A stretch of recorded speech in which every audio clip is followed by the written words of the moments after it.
है, तो वहीं दूसरी तरफ विपक्ष के नेता इस महामारी में चुनाव न कराने की लगातार अपील कर रहे हैं। इसी सिलसिले में आज बीएमपी पार्टी के राष्ट्रीय अध्यक्ष धनेश्वर महतो ने सरकार पर निशाना साधते हुए क्या कुछ कहा है, जरा वो सुनिए।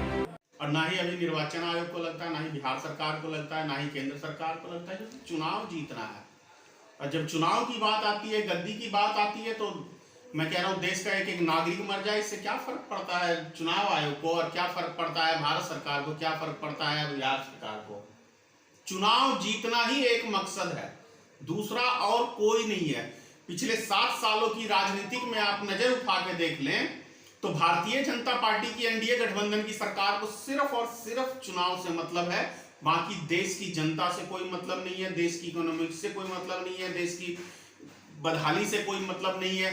इनको मतलब है कि कैसे भारतीय जनता पार्टी की सरकार किस तरीके से हम बना लें, बस यही मकसद है। और इसी कारण से इस महामारी के अंदर आपको चुनाव करवाने की तैयारी है, ताकि लोग बाग घर से कम निकले और उसका फायदा भारतीय जनता पार्टी एनडीए गठबंधन पूरी उठाए। लेकिन जनता ने मन बना लिया है कि एनडीए गठबंधन को जड़ से उखाड़ के फेंक देने के लिए जनता का मूड है। यानी बाकी विपक्ष की तरह आप भी इस चुनाव को लेकर काफी ज्यादा विरोध में है कि चुनाव कोरोना काल में नहीं होना चाहिए। मैं शुरू से हूं, यदि महामारी है तो लोगों की जान माल की सुरक्षा करना सरकार का काम है, ना कि उन्हें और उसकी आग में झोंकना सरकार का काम है। सरकार हम किस लिए चुनते हैं? बेहतर शिक्षा दे, बेहतर स्वास्थ्य दे, क्या कहते हैं, रोजगार दे, और इन सब चीजों के लिए सरकार चुनते हैं। तो सरकार कर क्या रही है? सिर्फ चुनाव चुनाव चुनाव चुनाव चुनाव चुनाव के अलावा कुछ देश में रह ही नहीं है। कुछ पिछले 6 महीनों से हम लोग कहीं कोई दौरा कर नहीं सके। अपनी भी चिंता है, समाज की भी चिंता है, इस कारण से दौरा नहीं कर सके, क्योंकि बीमारी फैलने वाली है। हमसे आपको, आपको किसी और से इस तरह की जैसा देखने को मिल रहा है।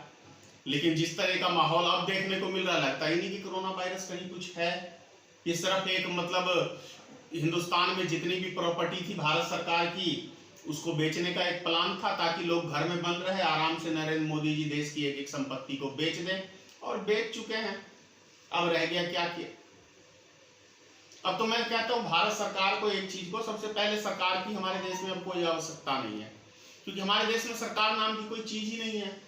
देश तो चला रहा है अडानी और ये क्या कहते हैं वो मुकेश अंबानी, 2 व्यक्ति चला रहे हैं। तो जरूरत नहीं है सरकारों की, ना किसी मंत्रालय की मैं समझता हूं जरूरत है। किसी चीज की जरूरत है? क्या फायदा है मंत्रालय का? अरे भाई, आपका डीजल पेट्रोल पे आपका नियंत्रण नहीं है, किसी खाद्य पदार्थ पे आपका नियंत्रण नहीं है, मतलब एक भी चीज पे आपका जब कंट्रोल ही नहीं है, तो सरकार की हमें आवश्यकता क्या है? लगता है आपको? हमारी पार्टी 20 तारीख तक तय हो जाएगा कि कितनी सीटों पे हम लोग चुनाव लड़ेंगे। वैसे तो चुनाव आयोग पूरी दिमाग लगाया हुआ है कि हमारी पार्टी चुनाव ही ना लड़े, लेकिन फिर भी हम चुनाव लड़ेंगे। जहां तक संभव है ज्यादा से ज्यादा सीटों पे हम चुनाव लड़ेंगे। 20 तक तय हो जाएगा कि कितनी सीटों पे हम लोग चुनाव लड़ेंगे। तो फिलहाल इतना ही। ऐसी तमाम खबरों के लिए भारत सिटीज के यूट्यूब चैनल को सब्सक्राइब करें और बेल आइकन दबाना ना भूलें। नमस्कार।